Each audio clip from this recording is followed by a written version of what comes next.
Hi, my name is AJ, and today I'll be talking about infix, prefix, and postfix notation. I really like this topic because this seemingly very useless concept ties together so many different things from math to expression trees, binary tree traversals, and stacks. It's a great introduction to computer science, and I actually made this website here that has interactive visualizers for each of these concepts. I'll link the website below for you to try for yourself, but let's get started. First off, it might help to know the difference between operators and operands. So operators are symbols like plus, minus, multiply, divide, and operands are basically values like 1, 2, and 3, anything that the operators operate on. So in the expression a plus b, plus is the operator and a and b are the operands. Now, what are the three notations? Infix, prefix, and postfix. The words themselves actually already describe what they are. You just have to think in terms of the operator's location. Here's what I mean.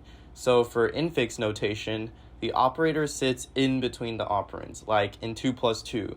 So infix is the one we're all familiar with. In prefix notation, the operator sits before the operands. So 2 plus 2 will look like plus 2, 2. You can already figure out how the postfix notation will look like. The operator goes after, so 2 plus 2 becomes 2, 2 plus. Now you might be asking yourself, why even bother with prefix and postfix notation, right? After all, they're inconvenient for us to read compared to infix.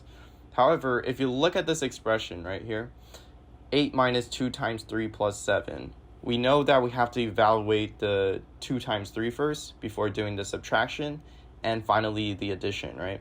It's because of PEMDAS, or the order of operations. This is cumbersome for computers because they have to analyze the input to see where to put parentheses so they don't solve out of order. Now this is where prefix and postfix notation shine because they don't suffer from this ambiguity. You'll see why in a second, but know that computers often use postfix notation to evaluate expressions because it's incredibly fast and simple to solve them. Now, before we get into solving these expressions, I want to talk about expression trees.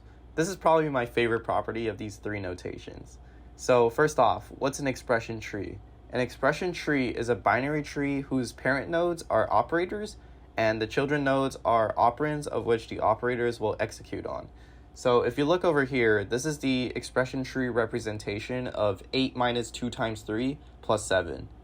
Looking from the bottom up, you can tell you should multiply the 2 times 3 first. Then you take 8 and subtract that result from it.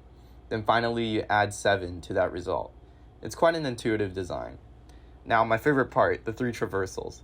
There are these three ways to traverse a binary tree: pre-order, in-order, and post-order traversal. Doesn't that sound familiar? Yup. These three traversals are directly linked with the three notations. Let me go ahead and run the pre-order traversal.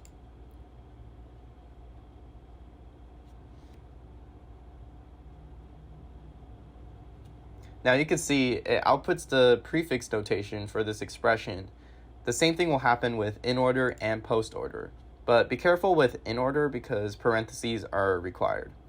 Also, these three traversals use recursion, so for post-order, for example, you're supposed to start from the very top, then you follow this instruction. You go to the left child, then you repeat. So let me just run it real slow. Let me run it very slow.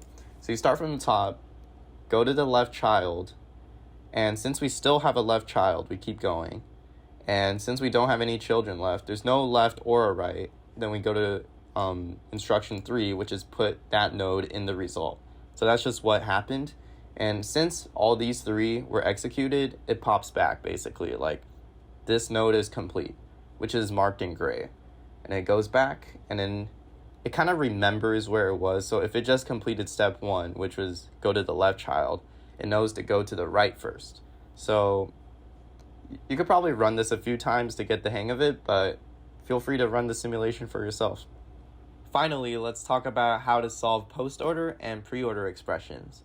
We just learned about the computer science concept of binary trees. Now we'll be using another abstract data type called a stack.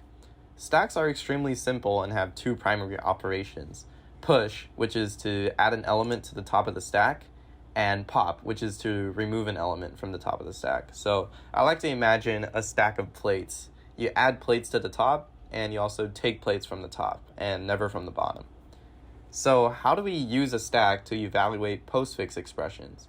If you follow this pseudocode here with a stack, it will work like magic. So let me run it real quick.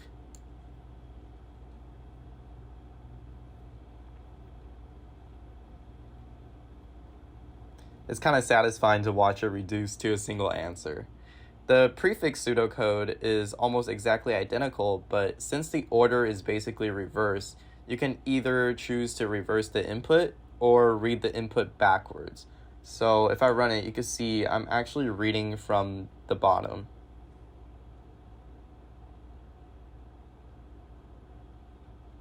However, this also means the left and right operands are also switched. So you can see over here on instructions 6 and 7, the first popped is the right here, and the first popped here is the left operand. And that's about it. Again, the website to these interactive visualizers are linked below, so you can try simulating your own expressions. If you'd like more information on this topic, I also linked this PowerPoint used by UCSB professor Mike Costanza back in like 2008 or something. I took the pseudocode from these slides. Sadly, he retired a few years back, so I won't be able to meet him on campus. But yeah, thank you for watching, and hopefully you guys learned something today. Bye-bye.